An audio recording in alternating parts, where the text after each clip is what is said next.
So we're talking today about the housing needs here in Alameda County and also potential funding that might come through should the voters of Alameda County choose to pass another bond.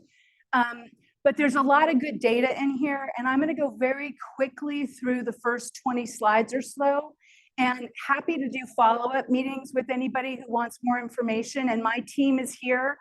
Everybody from HCD, raise your hand. We're in the process of doing community listening sessions and focus groups. And so if there is an organization here or a special needs organization, special needs focus group you guys want us to come and do a presentation at, please let us know. We're happy to do so.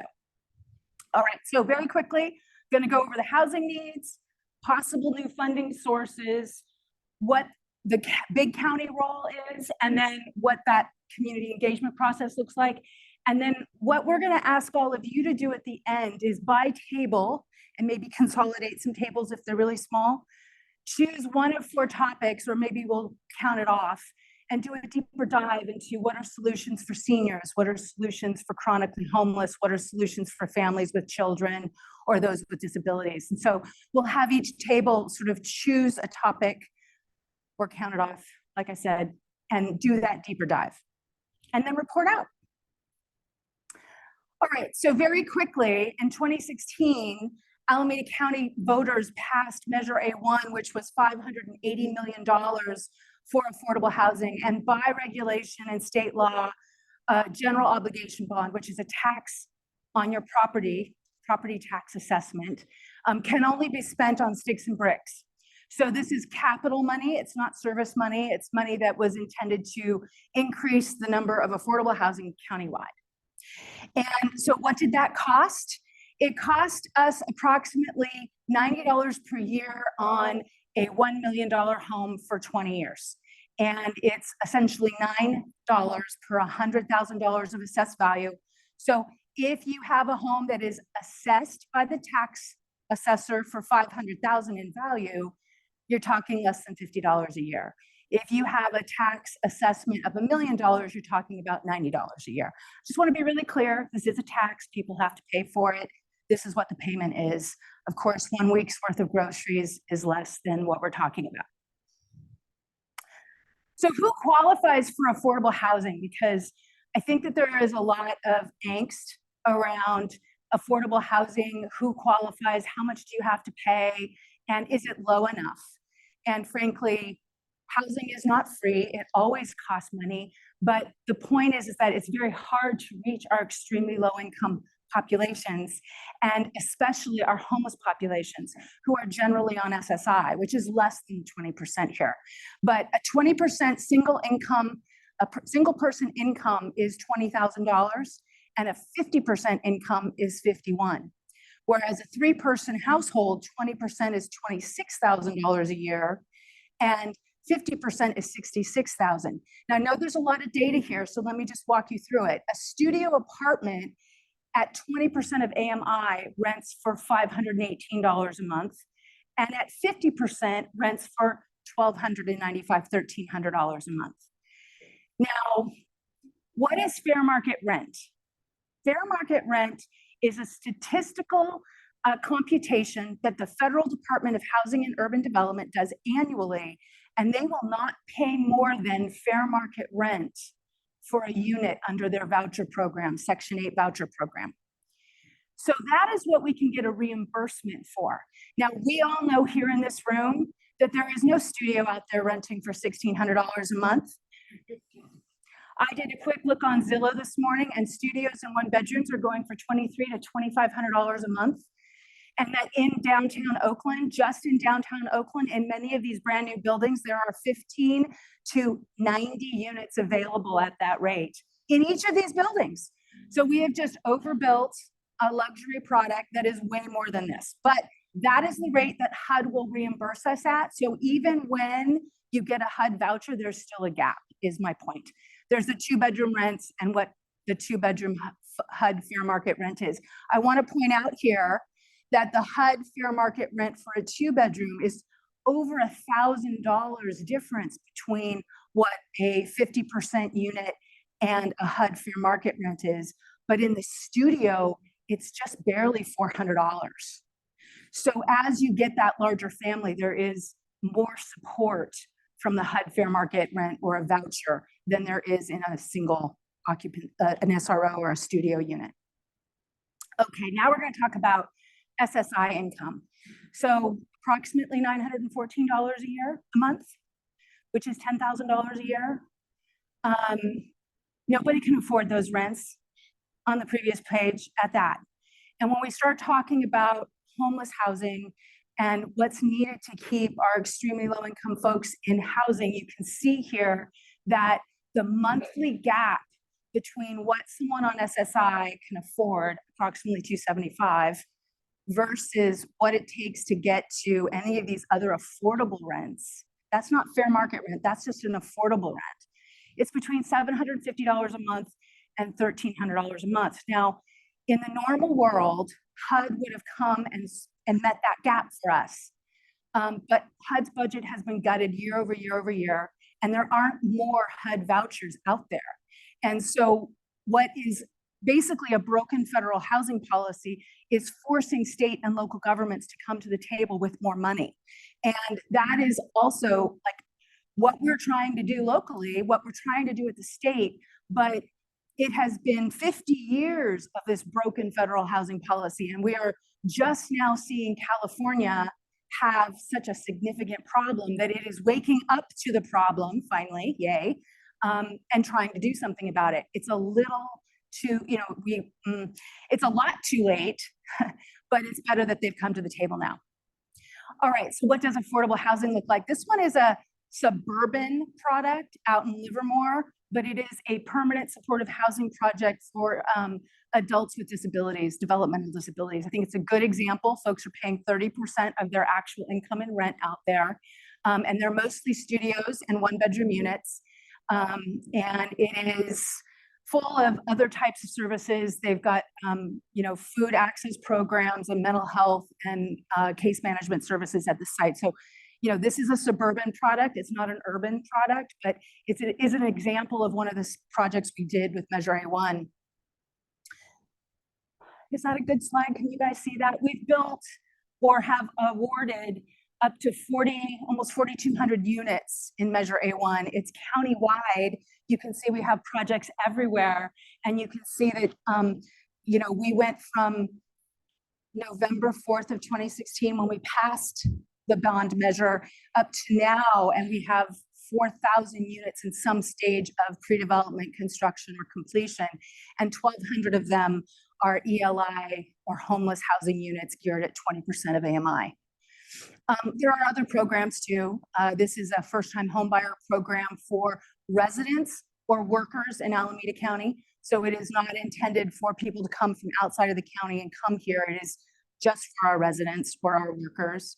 And then we also have a program that's really focused on keeping people housed who are low-income seniors. How do we rehab that building so that they can stay in their unit? Accessibility. Sometimes we've even helped with an accessory dwelling unit, which both increases the number of affordable housing units or housing units overall and keeps that person stable because there's someone living in the house with them or next door to them. Now let's talk about big housing needs. This is the new slide and why I was rushing, because I really wanted to include this slide. So when I talked about the state is rolling out a lot of new programs, but this is super important information. In California, statewide, $42.25 per hour is needed in order to afford California's fair market rent, which is $2,100 for a two-bedroom apartment. Now that's statewide.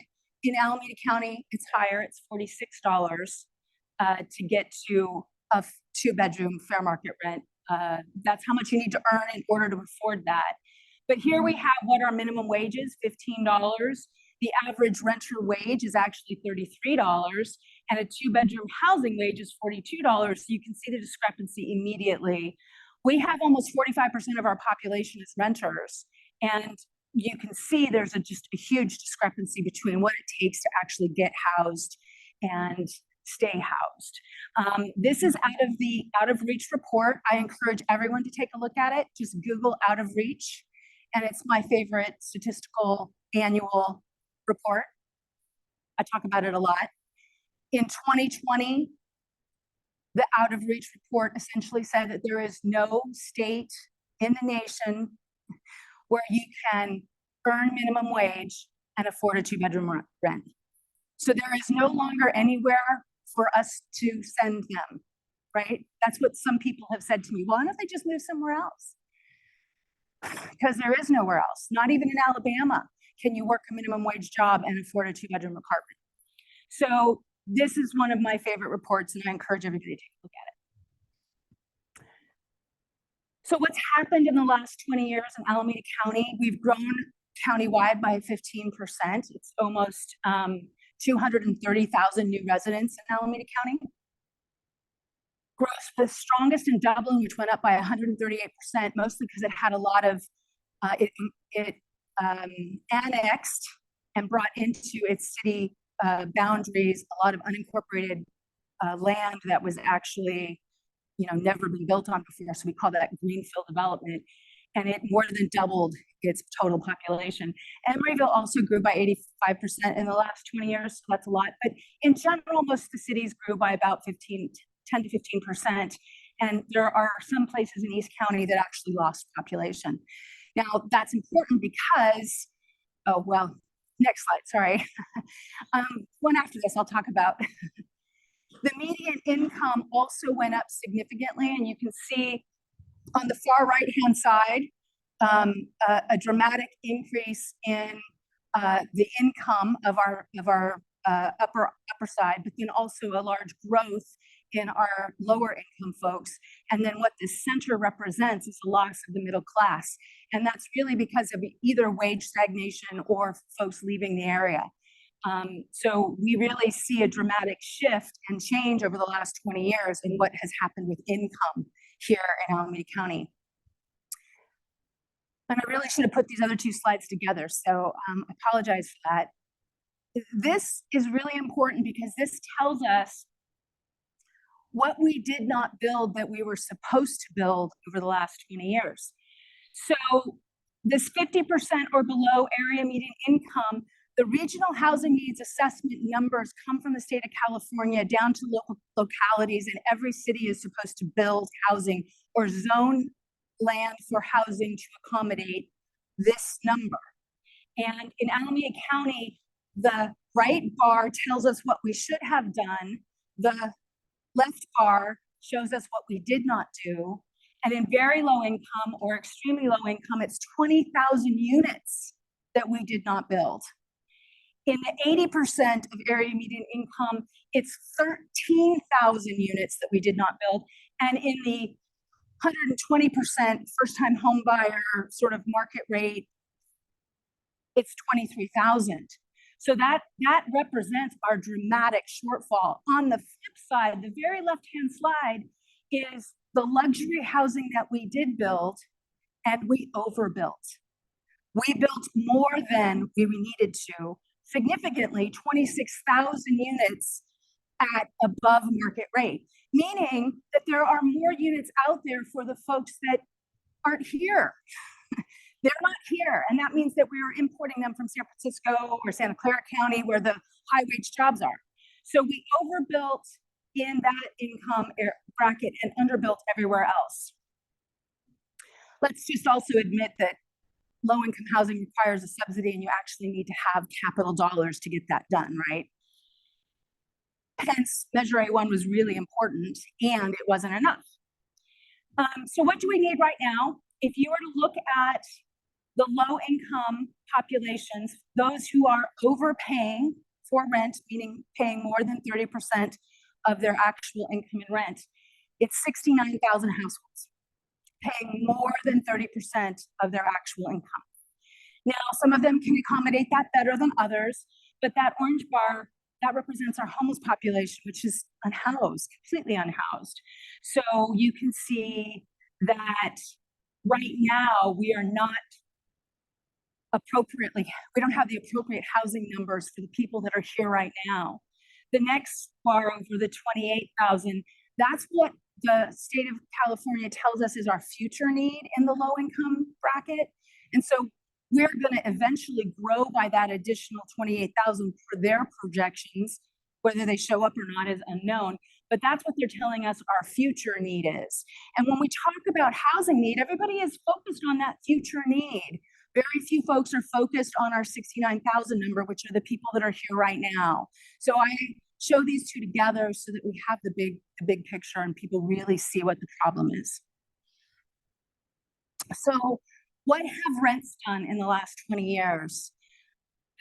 Okay, so what's really important about this is that at no time did rents go down. Even during the foreclosure crisis, rents did not decrease. Okay, so maybe by $25, but that's not sufficient. And what you can see is the dramatic increase. So obviously, rents have more than doubled, sometimes tripled in just 20 years. This is what it looks like for an extremely low income household at 30% of area median income. This is, the green is what they can afford to pay. The red is fair market rent. So you can see that an ELI, extremely low income household, what they can afford to pay versus what they have to pay to get into that unit, that red part represents what our problem has been all along. And then this bar here, this red chart, those are our homeless numbers. There's a direct correlation between our homeless count numbers and what's going on countywide and over 20-year period. This is the for sale side. I usually lead with this, but what's really most important about this is the green is what a moderate income household is earning, it's median income. And then the red represents the additional income needed to afford to purchase a median priced home. So a median income against a median priced home. And you can see that at no point in the 20 years do those two things match until you get to the foreclosure crisis where we see a dramatic dip in the home values. So even though the rental prices did not come down in value, the for sale prices did. And that's when people could afford to purchase. And you can see it's just very, it's right there. But now, median income is 129,000. Median for sale price is 1.2 million. And the income needed is 237,000 to buy that median income house. So this is our unaffordable Bay Area, but Alameda County, even in the midst of all of the wealth and the income that we have and the jobs market that we have, is still never been affordable over the last 20 years. So this is our Home Together plan. And what this Home Together plan says is that we need 17,000 new units in order to house our homeless population.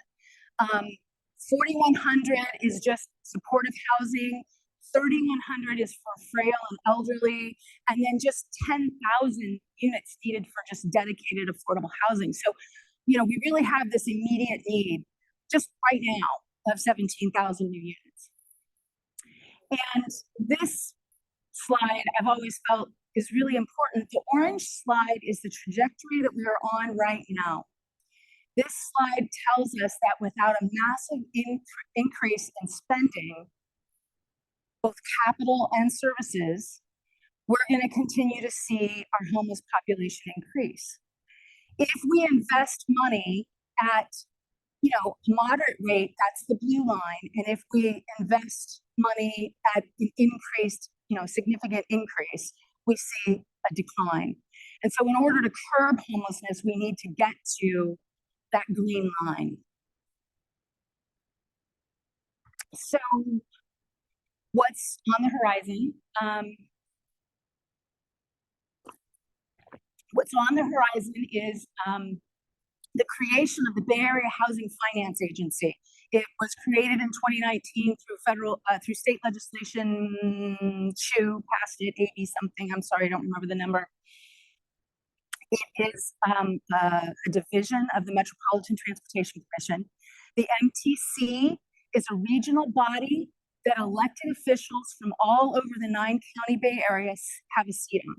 So every city has a seat and every county has a seat. And so it is a representative agency, but you're not elected to that seat. You're elected to a city council, and then it's a rotation amongst that city council as to who sits on the MTC. The MTC then directs the investments and the policies of the Bay Area Housing Finance Agency. What they are putting together is a $10 to $20 billion regional bond. They'll be doing some polling this spring to determine what that number is, but approximately 10 to 20 billion. That will cost between $10 and $20 per $100,000 of assessed value, similar to what we talked about with Measure A1. It's $10 to $20, and it will be there for 20 to 30 years. And what we can spend that money is essentially dictated by the state constitutional law. And so there is a movement to amend the Constitution to allow us to spend some of that on not capital but services. But right now, what we can spend it on is sticks and bricks. How much money would come to Alameda County? With a $10 billion investment, Alameda County would get $1.3 billion. 980 of that would be for all of the county, not including Oakland, and 380 would be a direct allocation to the city of Oakland that the city of Oakland would be responsible for. And our office here at the county would be responsible for the 980, and we'd be spending it countywide. So there are three things that we can spend those funds on: production of new housing, preservation, and then protection. We'll talk a little bit about that. And then there's this discretionary, which is where we would think that operating funds would come if that constitutional amendment happens.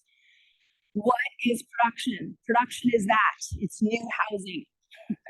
That's a beautiful building. I think that one's actually in San Francisco. It's not an Alameda County project, but it's a beautiful project. I like it. So this would be very similar to what we've done with Measure A1 and the Rental Development Fund. What the county's portion of that would be about $511 million. The next one is preservation. And preservation is really the rehab of existing buildings or the protection of those buildings that are terming out of their regulatory requirements.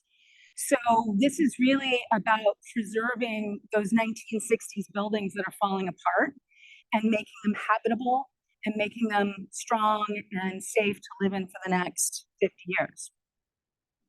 Oh, and it is also conversion of hotels and motels to housing, because we have a dearth of those. And it would be great if we could get some of them really moving into housing.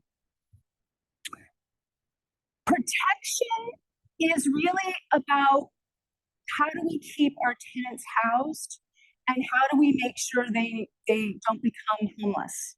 And I really look at that as a homeless prevention program. So it's about $49 million. These funds are not actually allowable under current state law. If that constitutional amendment happens so that we can spend the money on not sticks and bricks, we would be able to fund $49 million of protection. Let me just give you a sense of what that means.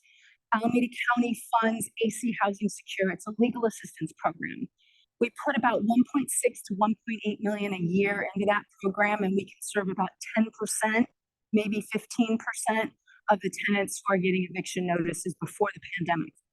Right now, with the eviction moratoriums lifted and the huge increase in eviction actions that are happening, we're not even getting to 10 to 15%. We're doing our best, but we're just not there.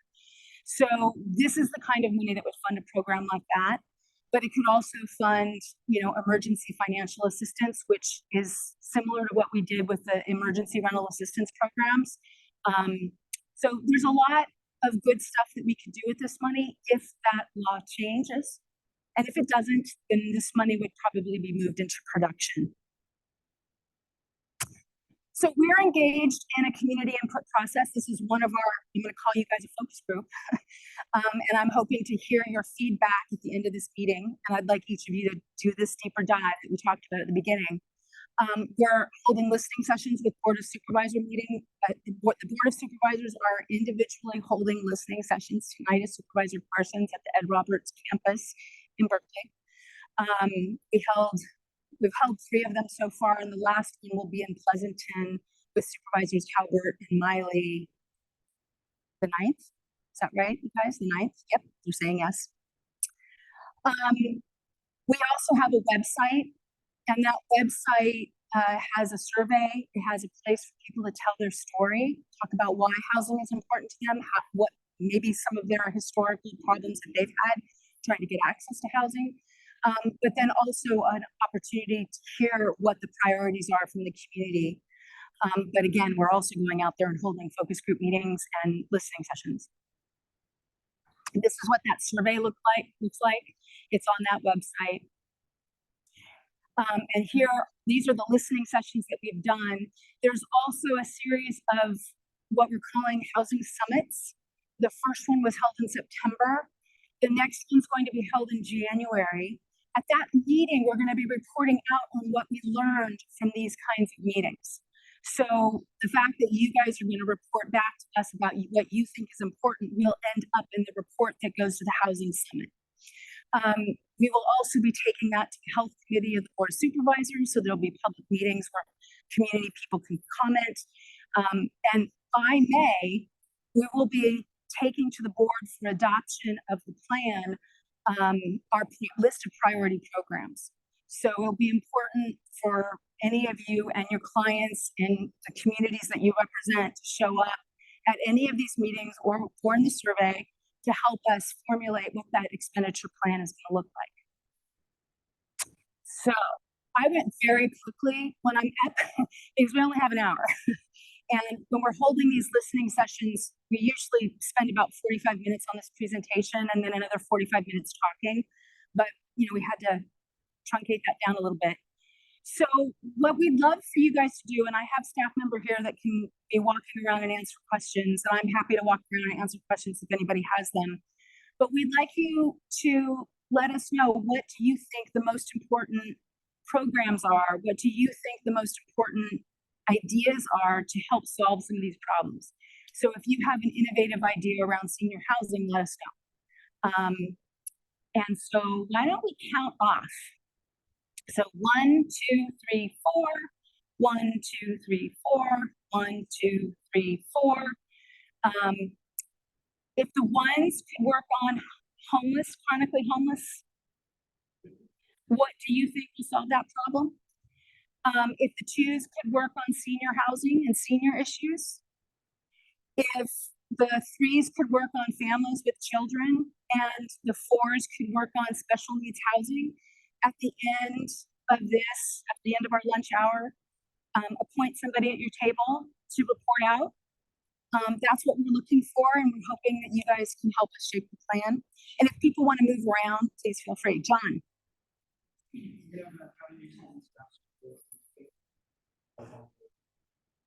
Yes, so we got staff here to help answer questions as well. And so happy to also answer questions, because I know that was a lot of data very quickly.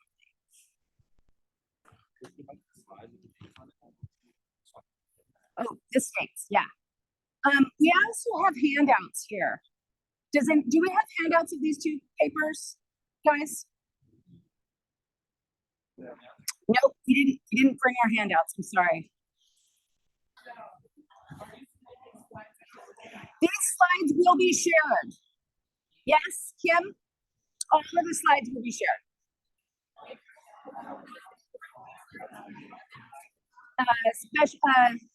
That's good. Special needs. Oh, thank you. Okay, thank you very much.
Okay, hello, everybody.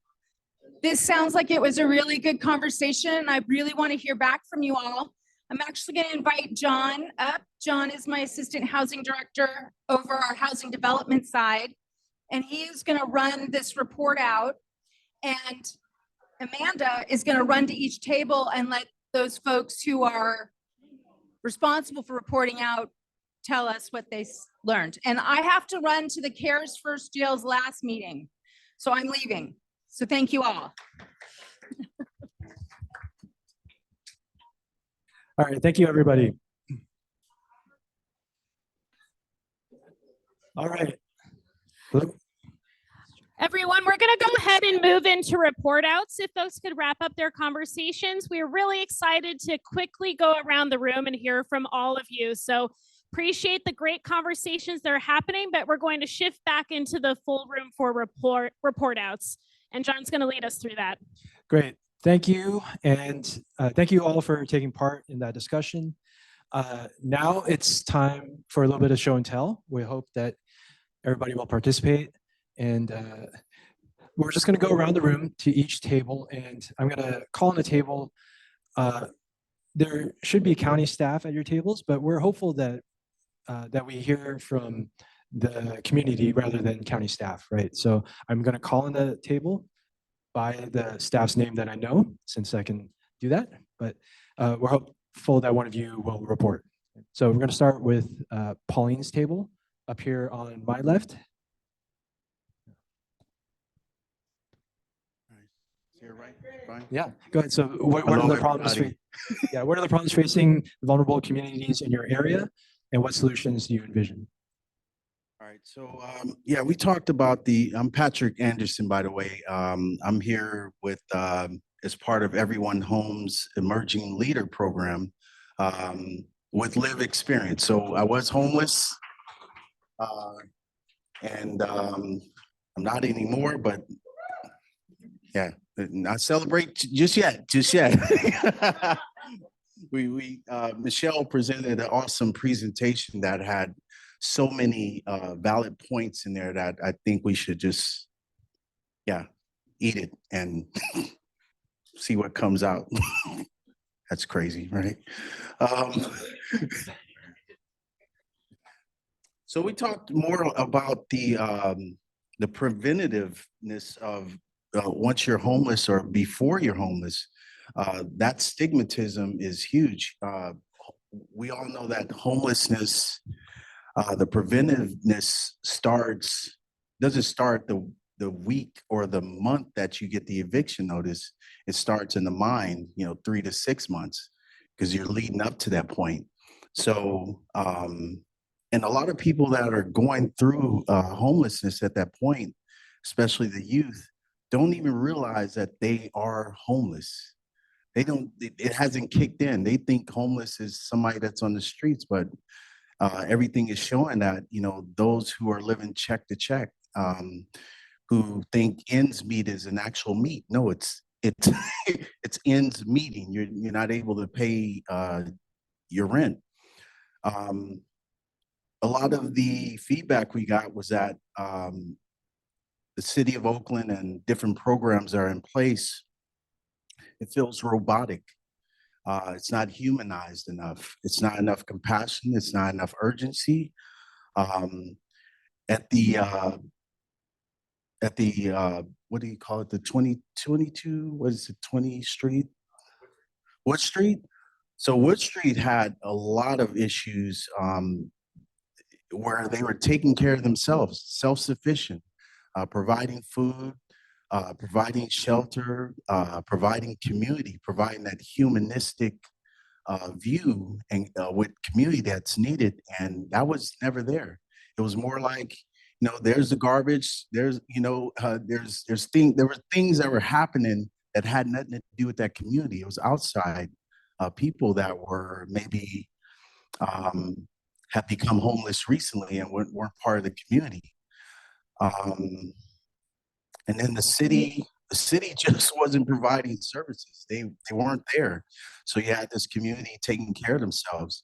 And I think what comes from this is that We just have to get back to urgency, and we have to get back to awareness that if the county now is putting these programs in place that's going to help, but while these people are out there making it work, let's give them a little bit more human interaction and kindness and urgency for them to get out of that mental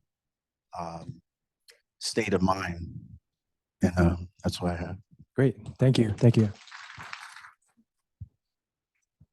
And I should have said this at the beginning, but in the interest of making sure that we get everybody's participation and comments, let's try to maybe limit each table's comments to 1 or 2 minutes, right? Okay, and see, we have a smaller table up front, right in the middle.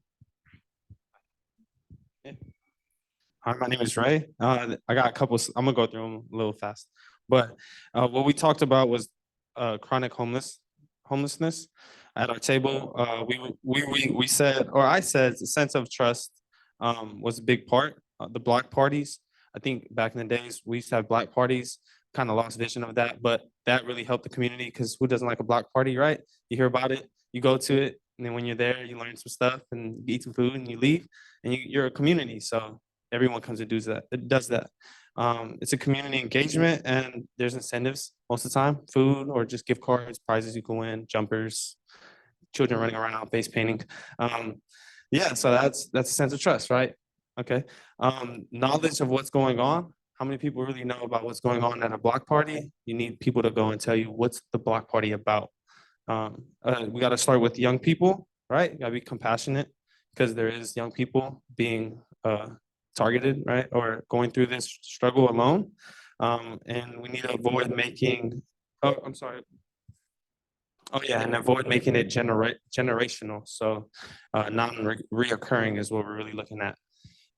We continue to talk about safety and how community building is really important. The organization and SF, the integrational housing. That was, I don't know, I didn't really tune in. Okay, Booker T. Washington Community Center is an example of that. Definitely integrational housing and services have to be placed. We put that you are not homeless and that's not your identity. A lot of people feel like when you're homeless, it's hard to like step out and tell people like, hey, I'm homeless, because you don't want it to be like, all right, this is your title, you're homeless, or you're just the lived experience. You want to grow from that also. So you don't want it reoccurring. And then you want a safe place to share that. So if you're experiencing homelessness, instead of a person feeling like they are homeless, so a place where you can express it. Employment services in the developments, so working groups inside of the actual apartments. So, being paid within your own living area, make you feel comfortable. And then safe parking programs also. So like places where your car can be safe, or just places where you can go and just hang out in your car and not feel like there's trouble around. Food programs are really important in the apartments. So like a food drive, I had someone come into one of our apartments or my apartments and just offer food, and it was warm. I was skeptical. I was like, no, I'm not gonna go get it. I'm gonna turn left. But he's like, hey, stop. Like, wait, I'm serious. It's free food. It's already made. Like, check it out. I'm like, all right. I go out, check it out. He starts telling me about it, what corporation he's with, housing, everyone housing, or I don't think it was everyone housing, but it was a part of a program, and no one came out and grabbed food. I was the only one. So he's like, what's going on? Why isn't no one grabbing the food? And it's like, all right, there's a language barrier sometimes within the communities you're in, because you're not able to communicate that to the person, or they don't trust you. They don't trust the food, and they have children. Hot food programs to come to buildings that house chronically homeless, and local programs to come to chronically homelessness. And that's kind of what we talked about. Those were our solutions, and hopefully we see that within our own community soon rather than later. And thank you. Great. Thank you for sharing, Ray. Staff table? No? Okay. All right. Why don't we move on to Dylan's table? Yeah.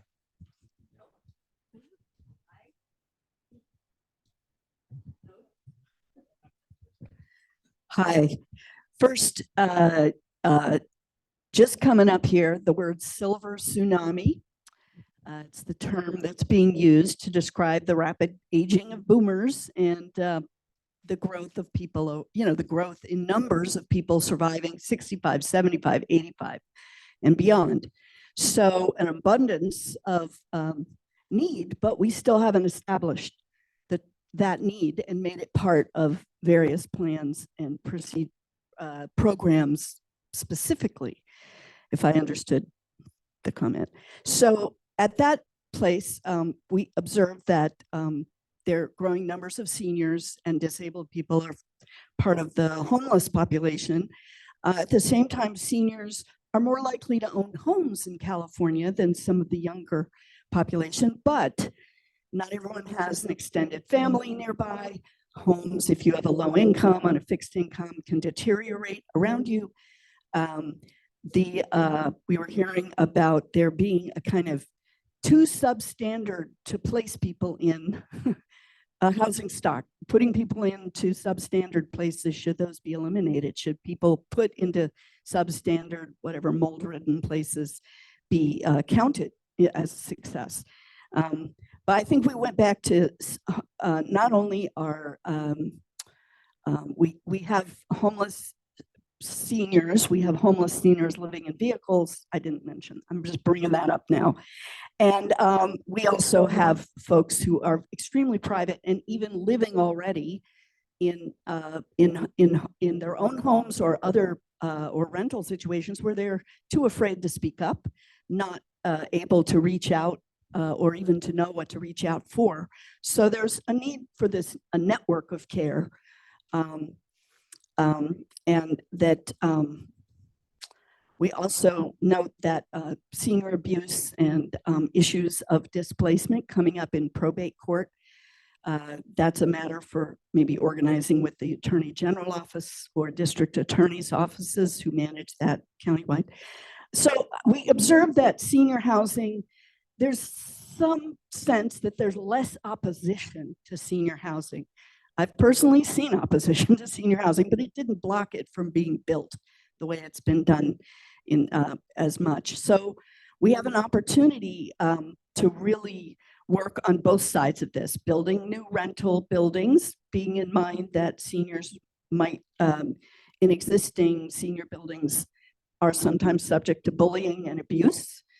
So we would want to improve the management structures or the training of people who are caring for elders in an affordable housing building. We note that regulation of standards in the private market or even in affordable housing is incomplete. You can have all sorts of regulations, 600-page guidebooks, but there's really a question of who can enforce if the upshot is a landlord chooses to stop providing affordable housing. And HUD is really in a rock and a hard place. So we note that HUD money going into homeless is lessening because of stepping up by cities and counties and the state in particular. So we have some flexibility to expand regulations. At the same time, one of us, that would be me, urged that we actually have relationships with tenant organizing groups, because private lawyers might be free, but they're very private about what they do for their clients. And that by having alliances with tenant organizing groups, we're enabling people to actually organize for the long term to change the political climate around the rights of renters and seniors. So we also spoke to the opportunities Rebuilding Together, a wonderful county by county organization existing on scraps and crumbs, but they work very closely with individual seniors, usually in homeowners, to get their homes functional so they can age in place. And we saw an opportunity with that and with home match, finding housemates and perhaps even ADUs to make sure that there's more than just here's a tenant for you to get you more income, or here's a repair so you can continue living alone and potentially dying alone. I'll stop there. We saw a lot of opportunities, but we do need to see an actual concerted plan to document this and bring it to other agencies and to the public and to neighborhoods. Thanks. Thank you. Thank you. Home key came up a lot, but I'm going to have to skip that for now. Thanks. Oh, yeah. Thank you. All right, thank you. Thank you so much for sharing. And again, we're going to do our best to try to hit every table in the room. So why don't we go to, sorry, did you raise your hand for, I'm sorry? Okay. Did you want to stay by topic before, or?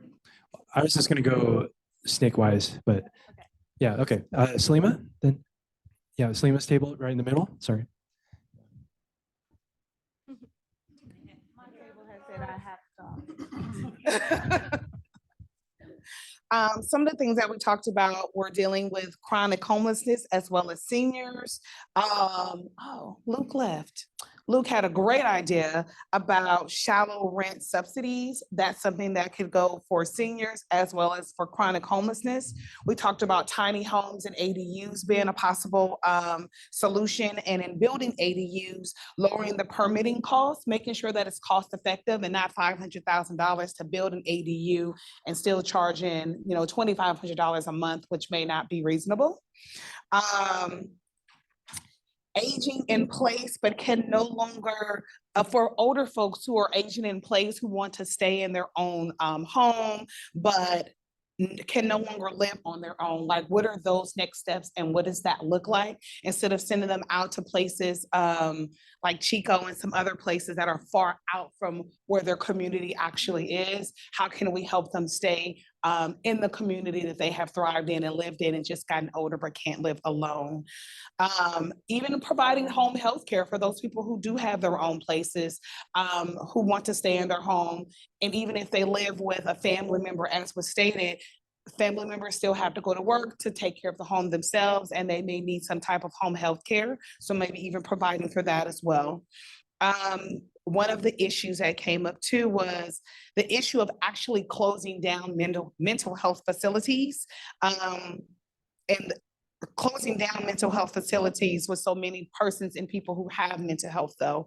And those people are just out on the street and, needing oversight over different places like that.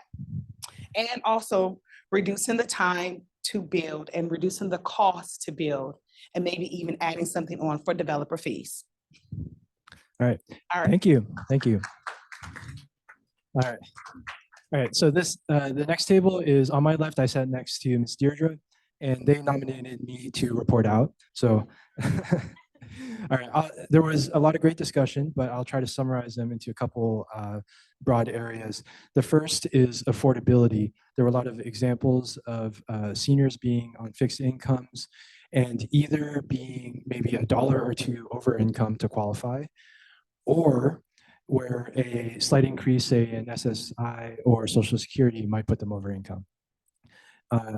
So there's a need for even more affordability in senior units.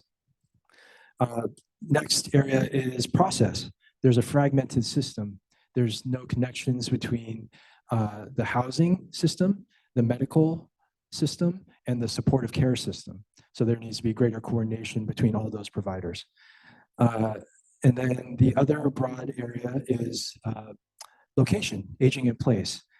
Letting seniors live where they want to live, where there's convenience, community, family, public transportation, access to medical care, and the other necessities of life. Okay, right. So is that a fair representation of what we talked about? Okay, great. Thank you. Okay. The table right behind them, if you could. That's Nick's table. Thank you. All right, so we were talking about solutions for families with children. One issue that was brought up was that a lot of times families that have gone through the rapid rehousing system still need income assistance to afford housing on the private market. So pairing that with cash assistance, such as a shallow subsidy or a guaranteed income program. We also talked about needing resources to measure the impact of programs that serve families with children. So, we actually know what's working. Lots of departments here have, big programs, but they don't have the resources to actually evaluate what's working. We also talked about how agencies and sort of these access points for families with children need to be much more accessible and understanding of the experiences that unhoused people are having. There was a lot of discussion of people having bad experiences calling, say, not calling anyone out here, but 211, and having and not really having a user-friendly experience in trying to access resources. Let's see. We also talked about how there are families that have mixed documentation status, that they have very particular needs because of all the sort of web of rules around what they can qualify for. And then I think one of the last things that we talked about was that there isn't really a one size fits all solution for families with children. Some of them may benefit from being in permanent supportive housing, but others may not. That may not be the best place for them, that they could do better in scattered site housing.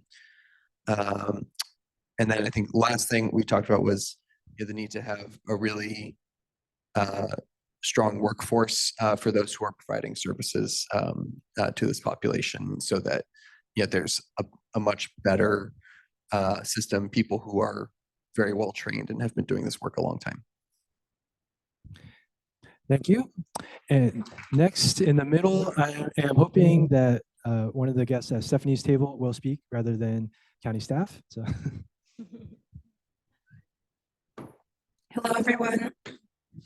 My name is Ekaterina Burton, and I'm with the City of Oakland. And we actually started talking more about the broad impact of this bond measure and what it can be done to reversing the redlining and segregation that has defined the Bay Area since the 1950s. And so one of the ideas that we had was this idea that there be some kind of language in the bond measure for there to be a racial equity committee to review projects within counties. A lot of localities don't even have a racial equity officer in their housing department. So how can we actually ensure and support the seeding of racial equity analysis happening effectively?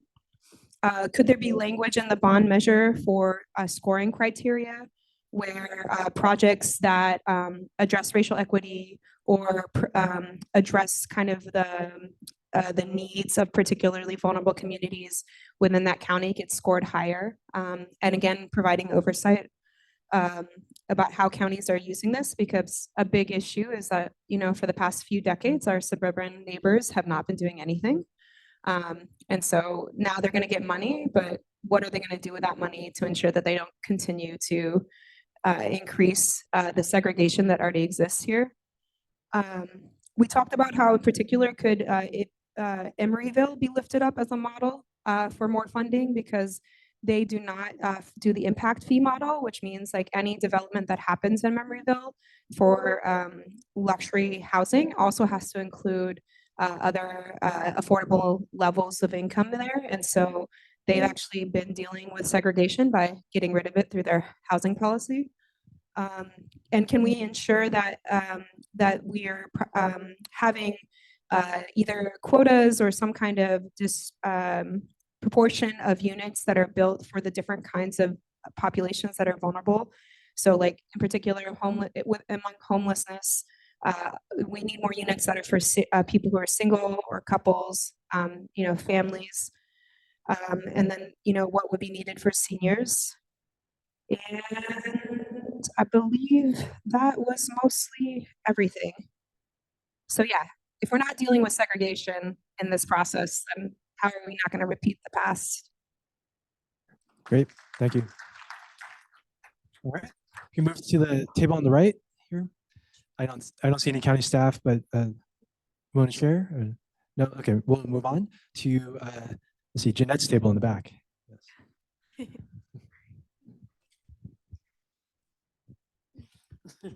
I was chosen because everybody's HCD here.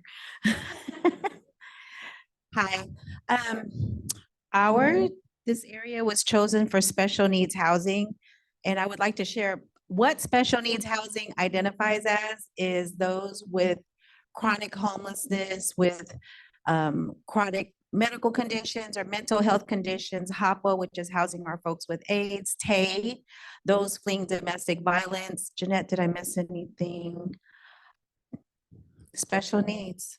Also, we didn't talk about this, but we identified 290s as well. That's a very difficult population to house. So, what are the problems facing vulnerable communities in our area? Registered sex offenders. I apologize. I'm so used to acronyms. Okay, so special needs housing, we've identified that yes, because several counties are so outcome driven because of data and the need to housing first our folks. We see cross agency, cross counties that sustainability and wraparound services are definitely needed and embedded into the what happens once we house folks. How do we keep them housed? How do we help them transition to self-sufficiency? To connect them to natural community supports is really essential in this work. There definitely needs to be a plan of transition. It should be client choice, client voice.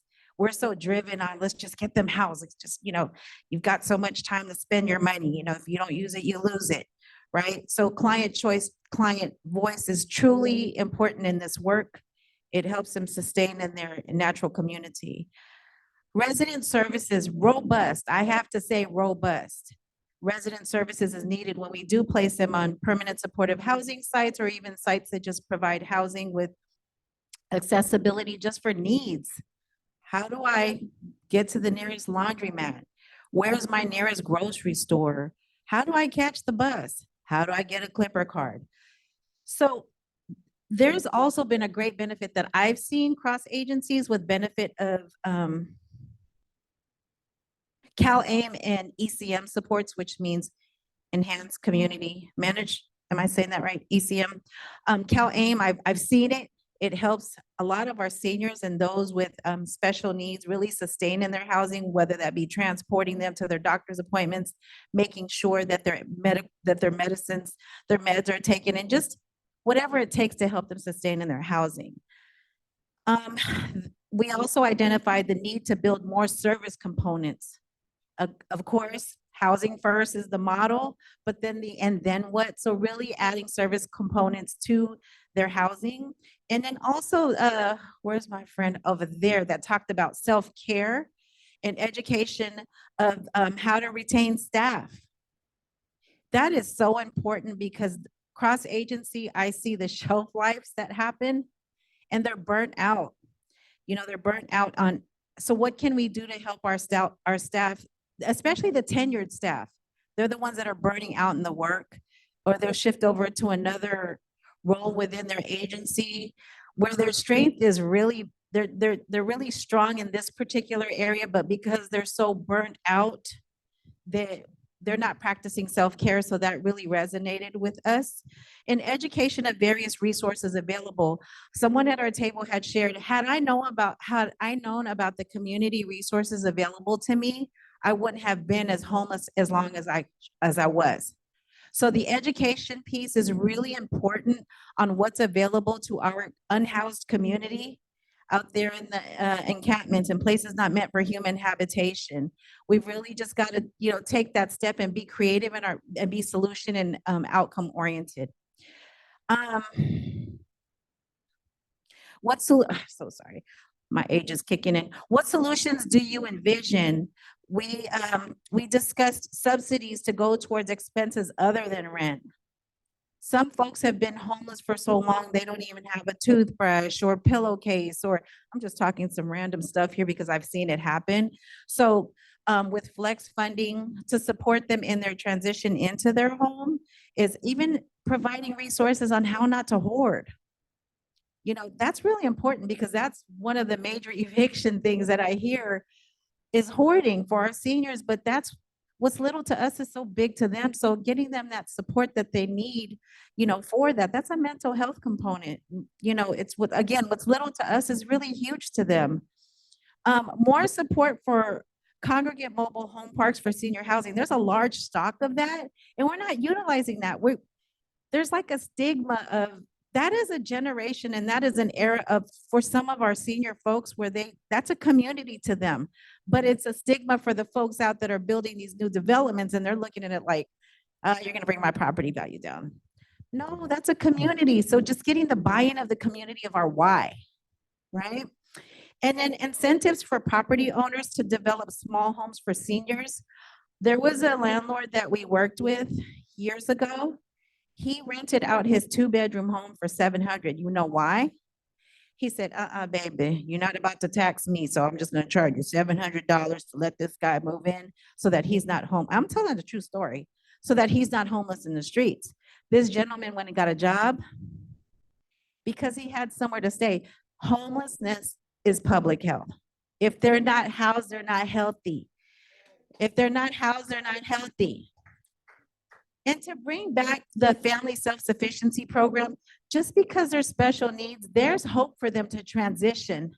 I see it. I've seen some of our TAY. I've seen some of our TAY folks that have been able to get sustainably housed, and they get into these programs that can help them get into home ownership. So there should not be a stigma of, okay, you're homeless, we housed you, and then, no, there should be a step process and educating in that process. I am a living testimony of what's possible. I was homeless in the streets, in a car with 4 children fleeing domestic violence. And now I am a housing portfolio manager for an agency that I love. And now I'm serving this community and whatever it takes. Can I just add something? I love what she said. If you're not housed, you're not healthy. I'm a living witness of that. And I implore all you guys to go to Netflix and look at the documentary, Lead Me Home. I am in that documentary. And that contestant will see. When in that picture, in that documentary, you will not recognize me today. So I implore all you guys to go look at that documentary on Netflix. It's called Lead, L-E-A-D, Me Home. Great. Thank you so much. Right behind you. Yeah, great. And we have a table on the left in the back. Yeah. Any? No? Okay. Great. I think we've reached the end of the table comments. Thank you so much, everybody, for participating. It's really valuable for county staff to hear all of this. And I did see comments in the chat. I don't think we can get to all of them. I did want to highlight, I think there was a response to a comment from Allison DeJong on here. But thank you to everybody in person and online, and we really appreciate it. All right, thank you so much to HCD for hosting this presentation and breakout discussions. We're going to take a 10-minute break, and then we'll get into our strategic planning work for this afternoon. So we'll be back around 1:40 to get started. Thank you so